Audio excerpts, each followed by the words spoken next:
This is absolutely shocking. The Dodgers are sending Hyeseong Kim to the minor leagues to start off 2025.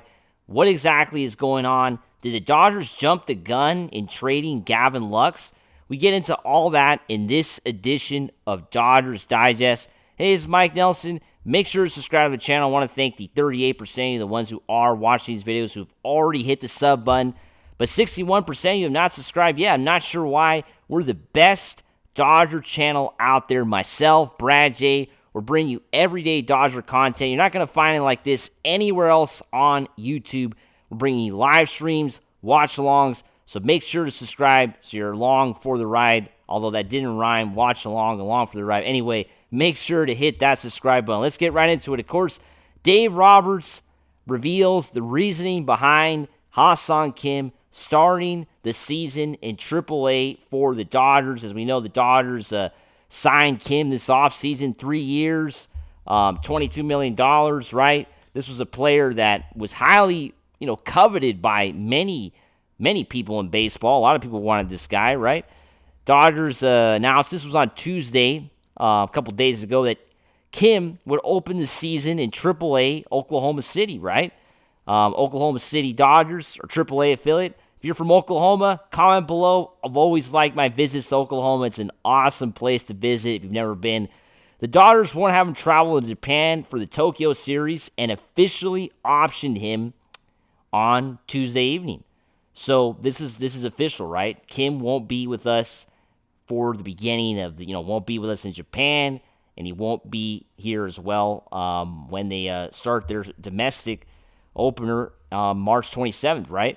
So it always made sense for Kim to stay in Arizona rather than go to Japan, right? The Cubs are going to be starting 2 left-handed pitchers in the Tokyo series, and Shota Imanaga and Dustin Steele, right? However, the Dodgers also made a decision that Kim won't be on the team's domestic opening day roster in 2 weeks and will open the season in the minors. This is from DodgersNation.com. So what do you guys think? I mean, this is, in some ways, surprising. The Dodgers, made a big move this offseason, trading Gavin Lux away, one of their coveted players from their own farm system, a guy that they, worked on for years to, originally was going to replace Corey Seager at short. That didn't happen. Then there was a possibility of him becoming the everyday second baseman for the Dodgers, which he was for a period. But things just never turned out for Gavin Lux, right? When the Dodgers got the opportunity to sign Kim this offseason, right? They got that opportunity to go out and get Kim. And when they got him, they decided, you know what? We're going to trade Gavin Lux away.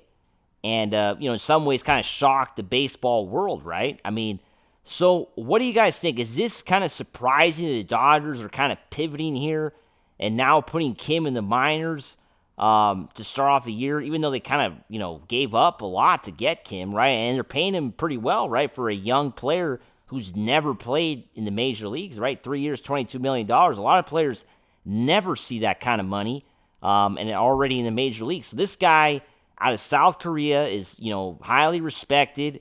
He's seen as a very, potentially a great player in Major League Baseball, right? So the Dodgers deciding to put him in the minors, right? I don't know. It's kind of, in some ways, concerning, but in some ways, it's not, right? Kim starting the year in the minor leagues was always going to be an option, right? The Dodgers knew when they signed him, his offense was going to be a work in progress, and adjusting to the major league velocity wouldn't be easy. I mean, this is clearly why the Dodgers are putting Kim in the minors, right? He clearly does not, I mean, he's had a few good at-bats where he knocked in a couple runs this past weekend against the A's, right? Had a good swing, knocked it up the middle, looked pretty well there. But it hasn't really been a Cactus League that you could say Kim has looked, too good, right? I mean, it has been a bit disappointing, right? A bit disappointing. And, like Roberts talked about, there's more velocity, talking about spring training, controlling, getting his path right, being able to handle the balls and move late, right? Handle velocity, use the whole field. He's going to put the ball in play. He can run. I just think he needs repetition, right? And I think he can certainly win ball games with his defense alone, which, as we know, has improved the last few weeks, right? And the question is the development part. What's good for him? What's good for the Dodgers? Look at that last bit of that quote there from Dave Roberts, right? He said, what's good for the Dodgers, right? I mean, Dave Roberts and the Dodgers are thinking about what's good for the team, right? Does Kim really help the Dodgers win at this time, right? I think that's what everybody's got to kind of have to ask themselves at this time. At this time in Kim's development, does he really help the Dodgers win right now? Or is he a work in progress for the second half of the year or maybe even next year, right? That's a big question mark, right? Now, personally, I don't think he helps the Dodgers out too much right now because he doesn't have a lot of experience, and as you can see, he still needs his reps at the major league level or even just at the North American level, right? Because playing in Asia is another thing, playing in North America is something else, right? So the level of play is higher. Even in AAA, it's going to be a step ahead than what he faced before. It's going to be a step ahead. So this is a big question mark, right? Now, if you ask me, there's an article that I got a chance to see as well. We'll see it right now. But this is also just to clear that last thought. The Dodgers have decided what's best for him to go to the minors. And, of course, Andy Pajes and James Outman will be competing for the center field spot, which, of course, Pajes has the upper hand, it seems, after the spring he's had.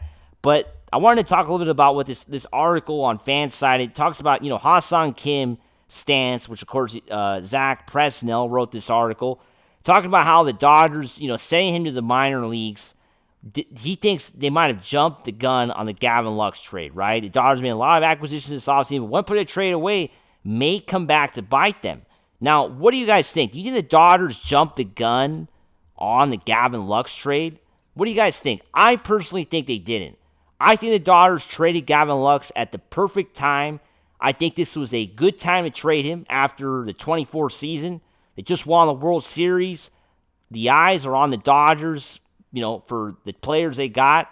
And this was maybe the highest value they were going to get out of Gavin Lux, right? Because this year could have been another step back for Gavin Lux, right? And another step back for Gavin Lux would have been less return for the Dodgers and would have been, worse, right? I mean, they would have not got much out of it, right? And if they had the opportunity to go out and get Kim now, then this was the right time to trade Gavin Lux away. So I disagree with that. I don't know what you guys say. I disagree with the idea that the Dodgers jumped the gun. I think they had to trade Gavin Lux now, which they did. It's kind of like Chris Taylor, right? They should be trading Chris Taylor now as well. This is the opportunity. This is the time.